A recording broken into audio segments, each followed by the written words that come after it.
In today's show, Shaedon Sharpe shines late at Summer League, plus the rest of the Blazers are starting to find their roles. Welcome to Locked On Blazers. Let's get into it. You are Locked On Trailblazers, your daily Portland Trailblazers podcast. Part of the Locked On Podcast Network, your team every day.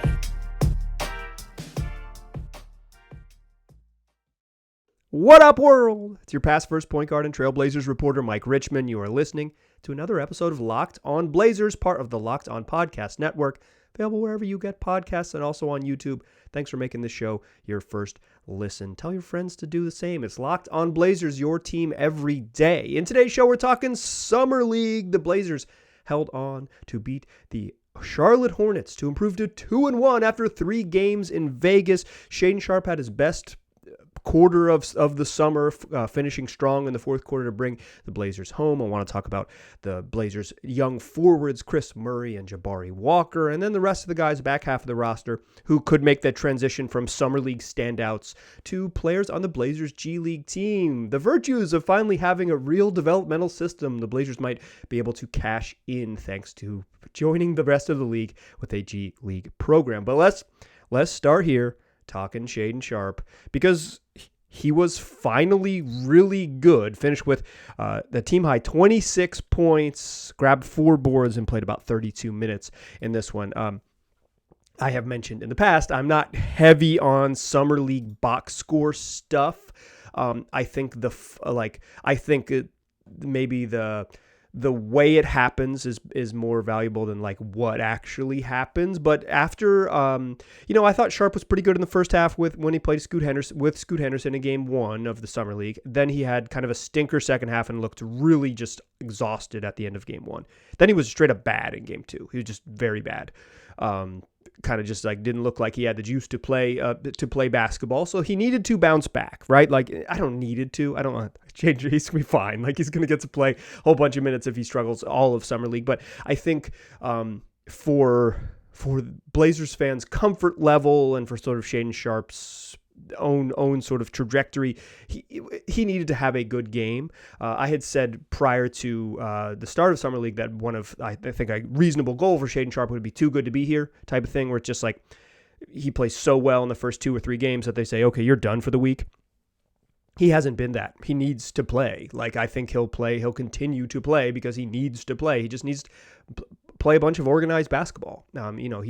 His path was unique to get to the league, so he just needs more seasoning, and he hasn't proved to be so darn good in the Summer League setting that you're like, okay, you're cool, go sit down. Some of that is just lack of point guard, some of that is maybe just the shape he's in, but he needs more seasoning. And then in the fourth quarter, he took over of this game. He was struggling though early. Like it wasn't like he came out on fire. He had 9 points on 3 of 11 shooting through 3 quarters. Like he had another quiet first 3 quarters. He really just had a bad third quarter. Honestly, he was like fine in the first half, but not super loud. And then he just struggled in the third as the Blazers as a whole struggled. They spent 5 minutes without making a field goal in that third quarter. Like the offense just really sputtered, and Shaedon Sharpe was part of that really sputtering offense. But a thing that I had mentioned in the previous episode that I thought the Blazers did a much better job of in the second half was getting Shaedon Sharpe catches on the move. He does not have, surprising to me, he does not have this crazy first step burst. Like if you stand in front of him, he does not have that sort of Ja Morant, like, okay, you can't guard me because if I take one step either way, I'm into the paint and then I can use my athleticism there.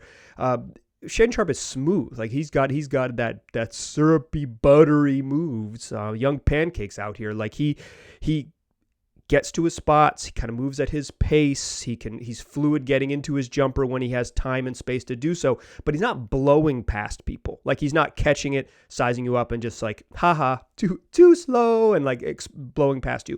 When he does have runway to make moves, he can jump higher than everyone else in the building. Like he's a really wild athlete. But he doesn't, that explosive first step with the ball in his hands is not there. So the way to kind of maximize his gifts is to get him on the move, get him a catch when he's moving, because then he can continue that momentum, and he's big and strong, and like he can get himself where he wants to go. And again, like if he gets space to load up and jump, Nobody's jumping with him. And the Blazers did a much better job in the second half, I thought, of getting Shaedon catches on the move. He had they ran a play for him to get a dribble handoff on the weak side with Duop Reith, where he's could start in the corner, came up to get a handoff, whole empty side. This is like a concept they run, that every team in the NBA runs, basically an empty side pick and roll, which means that the three other guys are on the opposite side of the court, and the corner is totally empty, so you can't send help from that corner. It's catching it on the move with it on the empty side gave Shaedon Sharpe a chance to get himself to the paint. They ran like a weak side similar action where they ran a DHO for him into the middle of the court. It wasn't an empty corner, but it was a very similar action where he catches it on the move. He didn't score on that one, but again, it was like he looked more fluid getting himself space. He had a good cut from the weak side in the corner that he really made his hay with early on in his career in the league, where he's like starts in the corner and then just works that baseline as a good cutter. Him moving off the ball and him catching it on the move is what makes him most dangerous. But again, through three quarters, he's kind of struggling. Then the fourth quarter came and he was no longer struggling. Really started when he got a steal run out dunk. This is like an old adage from basketball from maybe another time from my youth. Is like, you got to just see the ball go in. It's like, maybe get some free throws and see the ball go in. I think Shaedon Sharpe is the reverse of that. He needs a dunk. He needs to dunk the ball and then find his rhythm, because after that dunk, he really got going. Like, he was just like, okay, I'm awake, and really got going. He had a lefty finish in traffic in out of the pick and roll, where he got himself to his left hand, finished through contact. In general, like he had 17 in the fourth quarter, but three of those were free throws that came in like the foul game at the end. So really he had 13 to kind of put the game away, including a crucial three-pointer with under 30 seconds left. Blazers up one. Comes off a screen, sees that they're playing in drop coverage, hops back and hits a smooth-looking three-pointer. And I think that is the theme for me for Shaedon Sharpe. Against drop coverage or ice coverage where they're not up at the level of the screen, either team's like in straight, like deep drop against him because they're worried about him being too fast, or just kind of icing the screen, which is when you kind of try to send the guy away from the pick, keep him on one side of the floor, but typically the big is going to be back a little bit in those ice coverages. Shaedon Sharpe kills that. He kills that. If you do not come up and pressure the ball, he's fluid getting to where he wants to go. He can get downhill. He can finish around the rim with both hands. He's comfortable in the mid-range. Or more comfortable is snaking the screen, which is like accepting the screen and then cutting back into the direction where the screen was. So you're moving like a snake in that zigzag pattern, and getting himself a jumper, typically behind the three-point line. Did it in the first half as well. If you drop or don't come up to the level of the screen against Shaedon Sharpe, he's comfortable and he can get into what he wants to do. But twice in the fourth quarter, the Hornets straight up trapped him, like put pressure defense against him, and once he lost the ball and gave up a dunk. The other time he had to get rid of it. The Blazers actually scored because Shaedon Sharpe pulled out, got rid of it, and accept the double team, and you've got an open teammate. But I think this is an interesting thing for the future for Shaedon Sharpe, because he's going to see pressure defense. Like, if the Blazers go as young as we assume they're going to go, whether Damian Lillard is part of the plan via some sort of awful holdout situation, or he just gets traded to another team, I think we know where he wants to go. But Sharpe is going to see defensive attention. Like, they're not going to say like, oh, the Blazers are young, we're not going to play hard against them or whatever. He's going to get this type of defensive attention, and that, seeing it on tape where it's like his handle is not quite strong enough against pressure defense, go get him. And he's not this like elite passer, so go get him when he has the ball. Like, put pressure on him, send him to the ball, make him get off it and all that stuff. I think that's coming for Shaedon Sharpe. He mentioned in an interview on Casey Holdall's podcast, The Briefcase, that he was working on his handle this summer. It's got to get better. That's for me, the next step for him on offense is to be just have a tighter handle so he can get where he wants to go. Or if not, even if it's like 6 combo dribble moves like Kyrie Irving or whatever, just strong with the ball in either hand. So when the pressure comes, you can say, okay, I can get out of here, escape dribble with my right hand, escape dribble with my left hand, just to get free and make a pass and keep it moving and not let double teams, because Shaedon just like doesn't want to dribble with his left hand in pressure situations, and they sat on his right hand and stole the ball from him. He's good going to his left downhill. He just isn't there. He's just not quite there yet. But this is what you wanted to see, a 13 or 17 point fourth quarter, 14 or 17 point fourth quarter, depending on how you want to score it. Scored in the clutch. When they needed him to score, he was the guy who scored. He was the offense who brought them home. This was the Shaedon Sharpe you wanted to see, and he was really good in the final 6 minutes of this game. I think in general, you see the things he needs to work on. I do not think he's been good on defense at all in Summer League. In Summer League, I'm not too worried about it, but improving his handle and spending the Blazers getting him into more catches when he's on the move are going to maximize what he does. I think playing with Scoot Henderson's going to help him. I think playing with Anthony Simon's going to help him. Two guys who can manipulate on the ball and like draw some defense, draw some attention, so Sharpe can work off of those two guys. I think in the regular season he's going to look, I don't know, better because the quality of competition is better, but I think he's capable of doing more with slightly improved teammates, and I absolutely think we will see him be better. But I think in general, this is you wanted to see Shaedon Sharpe have a Summer League game where he was the Blazers' best player, and it was unequivocal down the stretch here that he was the Blazers' best player. I think there was someone else who deserves at least some credit, and that was Chris Murray. I thought he had a quiet game 1, a non-existent game 2, and then he was pretty darn good in game 3. Like he made his 3-pointers, it was pretty darn good. I want to talk about him, and I want to talk a little bit about Jabari Walker, the two young forwards in the second segment. But first, I want to tell you about Bird Dogs. It's comfortable shorts. That's the real trick of them. They make pants too, but they were kind enough to send us over some shorts. I'm rocking the shorts. They're comfortable because they're just like stretchy, made with the type of fabric that lets you be active without looking like you're wearing super athletic shorts. They fit way better than your regular cotton shorts because they're not sort of boxy and square. They fit your legs nicely. They make you look good and they feel good. They're versatile and comfortable. What more could you want? Plus, they got anti-stink, sweat-wicking fabric that keeps you cool and dry all day long. So when you're rocking them out in the Portland summer, you're not going to end up all sweaty. You're going to end up comfy and still looking good all day long. So why not go to birddogs.com/LockedOnNBA or enter the promo code LockedOnNBA for a free Yeti-style tumbler with your purchase. That's birddogs.com/LockedOnNBA or promo code LockedOnNBA for a free Yeti-style tumbler. You won't want to take your Bird Dogs off. I promise you. All right. Let's talk about the young forwards. Chris Murray was really good in this game.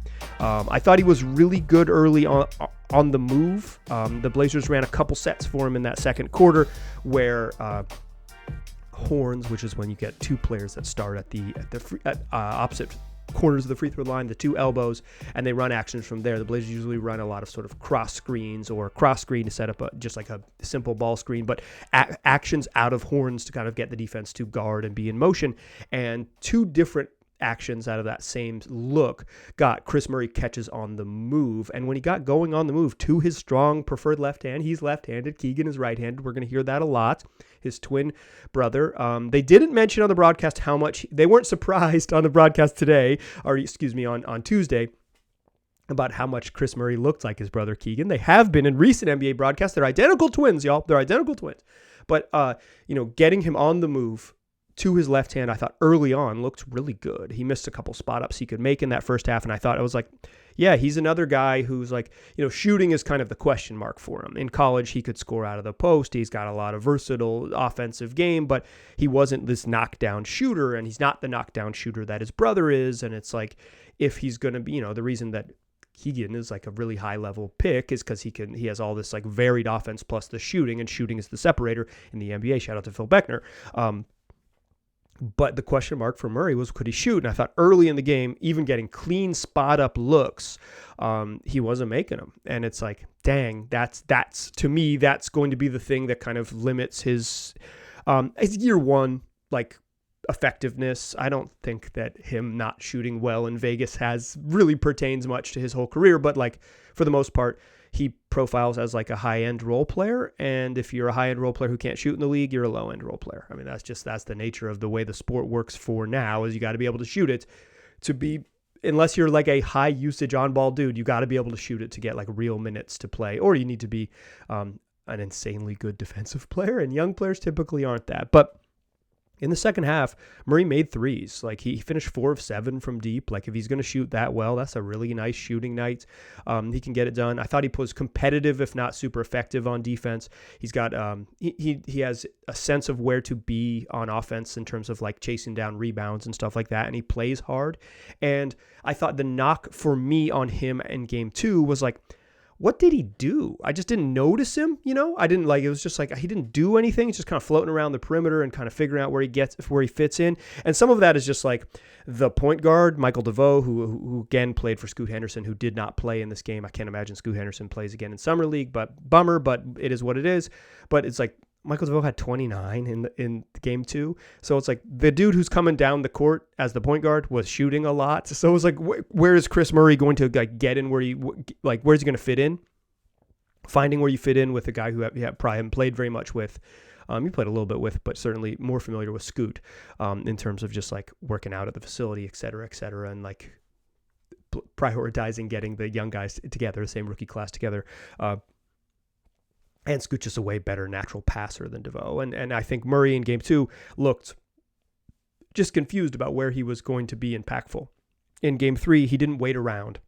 He was aggressive. They ran stuff for him in the first half, a couple actions for him in the first half to get him going, and he was really good. He was really good. He was effective, chasing the ball down on as a rebounder. He was active and he was active and aggressive. He didn't make his free throws or whatever, He didn't make his free throws, and I guess that's whatever, but like, make your free throws, young man. We need you. But I thought this was by far Murray's best game. It's by far Murray's best game, and that's what you want to see. Young players, okay, pretty good in game 1, down to game 2, figuring out where you fit in game 3 and working with the coaching staff to kind of get you into better spots. It's summer league for everybody, right? Like Jonah Herskew and Rodney Billups and Jim Moran, the Blazers coaching staff in summer league, they're also like trying to get better, and figuring out how you utilize the players you want to make sure are getting utilized is how you get better. Speaking of young forwards, Jabari Walker looked pretty good in this game, but not in I think he looked pretty good, and I think this might be a weird thing to say. I think he looked pretty good failing. They put him on Brandon Miller a bunch. And the number 2 overall pick, playing for the Charlotte Hornets, went off. 26 points on 8 of 15 shooting. He had some highlight dunks. He got free for jumpers. He looked like a dude who's going to be really good in the league. And it's like, oh yeah, that's why they drafted him number 2 overall. I think there was from Blazers fans, a real sort of sending him Sam Bowie vibes. Like, buoy this fool. Take that, MJ. Listener Adam, shout out to you, Adam. Thanks for the email. Sent me an email saying that it was like some sort of poetic karma that Brandon Miller would have that would be the Sam Bowie to Scoot Henderson's MJ. And noting that saying Scoot Henderson's MJ is maybe like a little too far, but the sort of the karmic idea of it was there. And that was before the game started, and Brandon Miller was like really good in this game, and I was like, oh no, more karma. But they put Jabari Walker on him. Murray guarded him a little bit too, but they put Jabari Walker on him. And thanks to the magic of microphones and the like relatively quiet gym, I was able to hear the Blazers coaching staff screaming at Jabari to sit down on defense. They want him to sit down in his stance and really guard. I don't think he guarded him. I don't think he stopped him that well, but I think he was competitive, and I love this for Summer League. Hey, Jabari Walker. Right now, the way the roster looks, you're going to play 22 minutes a night starting game 1. Like, things might change. Obviously, there's like this big outstanding trade of a certain player on the roster that could change the way the sort of complexion of how things look. But like, if you just look at the roster right now, I think Jabari Walker is going to play a ton of minutes. He kind of has to play a ton of minutes. So like putting him on, like, you're going to try to guard, you're going to play like the amorphous forward role where they have a big scoring wing, I think Brandon Miller could end up playing 2 early in his career, but he's like 6'9", he's a 3. Like, he's eventually a wing in the NBA, or if 2s and 3s and 4s are probably all wings the way the league works. Point guards, big men, wings in the middle. But like, it is asking Jabari Walker to guard like a high usage offensive star wing is like, he's not going to guard like Kawhi Leonard for 35 minutes when the Clippers come to town or whatever. But it's because Kawhi's not going to play 35 minutes when the Clippers come to town. But putting him on, giving him this assignment in Summer League is perfect. I love it. I love the idea of it. It's like, Walker does the things he does well. He can rebound. Like I said, he has really good passing instincts. He might not be a good passer necessarily, but he has really good passing instincts because he's a high IQ player, plays hard, gets after it. Good touch in the paint. Not much of a shooter yet, but can get there. That'll be a big thing for him. But like, clearly understands how to play basketball. But the way that he's going to be on the floor is being impactful on the other end as well. He's just going to play regardless if they go super young. But the next step for him would be really impactful on defensive end. And because of his size, he's probably not this like weak side shot blocking monster. He's going to have to guard the ball in front of him, and you want him to be able to guard the ball in front of him. And I think putting him on Brandon Miller and letting him struggle was great. It's great. Hearing the coaching staff yell at him to sit down, which is like, for those of you maybe not familiar, it's like, get down in your stance, bend your knees, don't guard straight up, like bend your knees, get your butt down.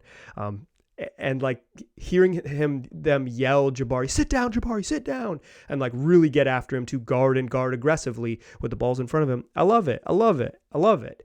It's what Summer League's all about. Putting players who you think are going to be part of the plan in the fall, right? Letting them expand their game. Either sometimes it's like, hey, you're not going to get the opportunity to do this in the regular season, so we're going to give you like a bunch of chances to run pick and roll or ISO or whatever on offense.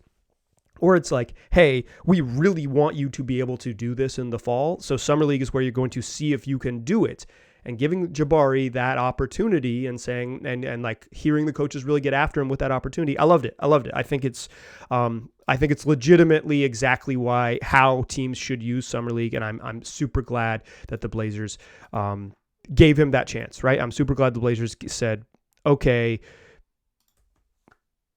sink or swim. You're going to guard the best player, particularly down the stretch. You're going to guard their best player and be competitive. Jabari Walker, who at times was competitive, at times got roasted, and that's exactly how Summer League should look in my opinion. Let's talk about the other guys. I think there's some players on the end of the Blazers Summer League rotation that have a chance to be part of the G League mix, so to speak. They're future mixers, potentially. Let's talk about them to close the show. But first, I want to tell you that this show is sponsored by BetterHelp. There are a lot of ways to pursue therapy. BetterHelp is one of the most convenient and affordable ways to do so. And therapy can help you stay connected to what you really want as you navigate life, so you can move forward with confidence and excitement that you are doing the things that you want to do. You're making decisions that align with your values. The more you practice it, the easier it gets, and BetterHelp can help you practice those things. So let therapy be your map with BetterHelp. Visit BetterHelp.com/LockedOnNBA today to get 10% off your first month. That's BetterHelp, HELP.com/LockedOnNBA. Still a pass first point guard. Still Mike Richmond. You are still listening to Locked On Blazers. Let's talk about the path from Vegas to North Portland. Vegas to St. John's, baby. The Blazers have a G League team. Thank goodness. Shout out to the Allen estate for ponying up to make it happen, and Joe Cronin for really saying, hey, we want this to get done in 8 months or whatever, and we're going to go with a bare bones staff if we need to, but we want this developmental program here. More signs that Cronin was planning a rebuild, but hey, that's for all the other days. Today it's positivity only. But there are some players in the back half of the Blazers Summer League roster that I think are going to be legitimately good mixers. That's the Rip City Remix. Players who play for the Remix are, of course, known as mixers, according to Basketball Gabe and this podcast. It is canon now. But one of those guys is already on the roster, Michael DeVoe, who started at point guard in place of Scoot Henderson yet again, and DeVoe had 29 in the Blazers' second summer league game, and it's like, yeah, dude's a bucket. Like, that's what he did in college. Like, he's a third-team All-ACC performer, played 4 years of college, averaged 18 a game, and in the ACC, like, dude's a bucket. That's what he does. He scores. He's lefty with a good shooting stroke and can get to the rim and has real offensive game. But he's not really a point guard. And the Blazers played him at point guard. And I thought in the second game, he did not see his teammates particularly well. But in true job interview fashion, Michael DeVoe set his teammates up really, really well to begin the game. Like, absolutely was clearly it. It's never been more clear that Michael DeVoe went back in the Blazers off day. They probably had a little practice, and he sat with one of the coaches, and they looked at his film a little bit, and they said, yeah, you missed this role, you missed this role, and this miss role. I know you scored 29 points, but you should have had 24 and 7 assists instead of 29 and 2 assists, whatever it was. I don't know the box score from that other game. But it's like, clearly they discussed playing like more traditional point guardy type stuff with DeVoe. And so in that first quarter, I thought he operated really well as like a guy who was looking to set up his teammates in pick and roll action, out of pick and roll, spraying it around the court. Like, he clearly was putting an emphasis on saying, I can pass, I can operate. I'm a point guard. I can play both guard spots. I'm not just a scorer. I have other skills. Late in the game, he kind of went back to like, we need to score. I'm going to go try to score. But particularly early on, that first half, DeVoe was very clearly had the very serious job interview energy, first day on the job energy, where he's like, I'm going to prove that my weaknesses are actually my strengths. And he played well. Like, I'm joking because it was like the energy was so obvious, like the attention was so obvious, but he pplayed well. Like, I don't think he played poorly. I laugh about stuff on here because I enjoy the sport. But he's on the remix roster right now. The Blazers, they had an expansion draft to create the roster. I think they'll finalize it as we get closer into the season. Guys will get cut and moved around and all those things. But DeVoe seems like a lock to be part of the Blazers plan and part of the remix. And he'll be worth watching at the Trial Center when the Blazers play at the University of Portland in the fall. Like, he'll be worth watching. He can score, developing as a passer. He's fun. I don't think he's probably an NBA player right now, although he could be I've said this a lot of times, and I guess it's worth repeating here again. I think the first 150 or 200 spots in the league are really like the best players in the world, and there's nobody who can touch those first 150 spots. But the back half of the NBA, the back half of the NBA benches is like 300 spots plus two-way jobs. I think those 300 spots could be occupied by something like 3,000 people across the globe. It's a competitive league to stay in. DeVoe is certainly one of those people who could be like the 15th dude on an NBA bench. For right now, I think kill it in the G League and earn your spot. But like, specifically with the Blazers, like, a scoring guard is not really what they need. That's like, there's just not room for that. But he's going to be worth watching in the G League. I am wondering what the Blazers do with Duop Reath. It's hard for me to imagine that the G League is a better route for him than continuing to play professionally in Australia. But he's like, I guess it's like, put it like this. Currently, as the Blazers are constructed, Reath would be their second best center, right? Like, he would have a role. We'll see what happens when they get close to the season, what they decide to do with those big men spots. I think Joe Cronin is allowed to add people to the roster that are taller than 6'9". I'm not 100% sure he will, because he just hasn't in a couple of years. But I do believe league rules allow him to add tall players to the roster. Someone will have to check the CBA to see if Joe Cronin is specifically allowed to add players taller than 6'9" to the roster. If they are, send me an email, lockedonblazerspod@gmail.com, to confirm that they legally are allowed to. If they're not, you know what happens, and they'll just make the whole thing out of guards. That's obviously the approach they've taken so far. So we'll see. But if they are legally allowed to do it, like, Reath, like, based on how they're currently constructed, would be clearly their second best center. I don't know if he's an NBA player. I think his lateral movement is a little bit questionable, but he's got some stuff. Like, he's gigantic. He can rebound. He likes to shoot it from the outside. Like, I think he's a pro. I just don't know if he's a pro in the league. And I think playing for the remix in the G League might be a worse job than playing professionally in Australia, financially and opportunity-wise. So I don't know if he would accept a G League role, but I think if he would, really intriguing player to bring into the G League and have kind of like a, hey, call him up when you need him or sign him to a end of the year contract or whatever it might be. Like, he, he's 27. He kind of is what he is. Probably, guys don't usually make massive leaps after their 27th birthday in terms of being good, but guys get better. Like, Damian Lillard just had his best season of his career at 32. I'm familiar with Steve Nash's exploits after his 29th birthday. Like, it happens. I guess both those guys are like Hall of Fame level point guards, not like journeyman centers, but you get the idea. Reith has shown me enough stuff that I am interested in if he would be willing to join the Blazers G League team, to absolutely create a spot for him, with the caveat that, like, currently on the Blazers NBA team, there's a spot for him. So maybe he wants that. But I think what the Blazers decide to do, like with the Dame trade and filling out the roster and all that, I think that matters. And Reith is good enough to like I said, good enough to play pretty high level professional basketball. It's just where he wants to do it, I think, is the question. Ibubaji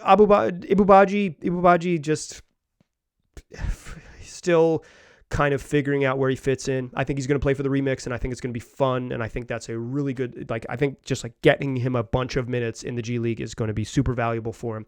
When the ball's right in front of him, he blocks shots. He doesn't move laterally well. To me, he like stands in the right spot, but then if he needs to take a step and a half to his right or his left, he's not fast enough to do it right now. On offense, he took a bunch of jumpers early in the game, which I kind of liked. It's like, yeah, shoot it. Who cares? They didn't go in, but it's like, if he's someone who can shoot mid-range jump shots, that is at least intriguing, although, you got to make them to be able to shoot them. But he had one pass early in the first half where he caught it at the free throw line. Defenders came crashing into his body and he swung it out to the corner. It was not an assist because I believe Jabari Walker, who caught it, missed a three, but that's the kind of decision-making you need to see. Like, to me, that was the best play Ibubaji made in this game on offense, was like, catch it, swing it to the opposite corner. That's like exactly the type of quick decision making without staying ahead of the defense that you want to see. I think he's big enough to be impactful on defense because size really matters, but I just haven't seen it from him. Put him in the G League. Let's see what he has. Let's see what he has. The other guy I want to talk about for potential G Leaguers, and then we'll get out of here as I'm running a little long on this show, is Justin Minaya. He plays hard. He was on the Blazers roster at the end of the season during the super duper tankathon. I don't think he has enough offensive skills to be an NBA player right now, but if he plays hard, he's had a couple steals, including a run out steal in game 2 that had a big dunk. But like, he stole an inbounds pass in game 3. Like, he's competitive and interested on defense, and I think that matters. And he's he scored 9 points in the first half and made all of his shots and hit it, and missed a free throw in there, but like, he made the free throw rather, excuse me. But like, he's pretty limited offensively on what he can do in a half court setting, but I like his size, I like how hard he plays, and I like his defensive instincts. To me, that is the exact type of dude who you'd want in the G League. And that's what Summer League is about, right? It's about identifying players for your sort of developmental program. In the past, the Blazers haven't had a developmental program, so it's like, yeah, we like this dude. See ya. Like, bye. See you later. Now they actually have a place to like offer these guys minutes, right? Not everyone is not going to work for everyone in the G League. Because there might be better opportunities to play professional basketball in other leagues where you make more money. But being part of a direct affiliate of a team in town where you get to work with the Blazers coaching staff, they're going to practice at the Blazers practice facility. Like, it's a step away from the league in a way that is very real. You're not out there in Sioux Falls or whatever, although the Heat have utilized their G League team really well, obviously. But like, I think Minaya would be someone I would want the Blazers to take a look at in the G League, because I think he is the perfect sort of developmental guy back when it was known as the NBA Developmental League. He's exactly who you'd want to be. So I think there are guys who I'm watching in Summer League right now who I say, like, well, we'll see what the Blazers do with the back half of the roster, but if there aren't roster spots for him, absolutely stick them in the Mixers roster and find out what you got, because now you finally have an opportunity to find out what you got. All right, that's going to do it for today's show. Appreciate you listening. Tell your friends about the program. We'll be back because we do this every single weekday. So come back and listen to tomorrow's show. I appreciate you listening. I'll talk to you soon.